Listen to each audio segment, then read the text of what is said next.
ನನ್ ಹಿಂದೆ ನೆರಳಾಗಿ ನನ್ನೆಲ್ಲ ಗೆಲುವಾಗಿ ಕಣ್ಣಾಚೆ ಉಳಿದಂಥ ಮೌನ, ನಿದ್ದೇಲಿ ಮಡಿಲಾಗಿ ಮಳೆಯಲ್ಲಿ ಸೆರಗಾಗಿ ಜೋಪಾನಗೈದಂಥ ಪ್ರಾಣ.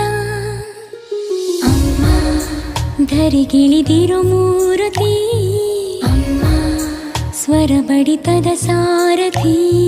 ಅಮ್ಮ ಧರಿಗಿಳಿದಿರೋ ಮೂರುತಿ, ಅಮ್ಮ ಸ್ವರ ಬಡಿತದ ಸಾರಥಿ. ನನ್ನಲ್ಲಿ ನೀನಾಗಿ ನಿನ್ನಂತೆ ನಾನಾಗಿ ಆದಾಗ ನಾ ಖಂಡಿತ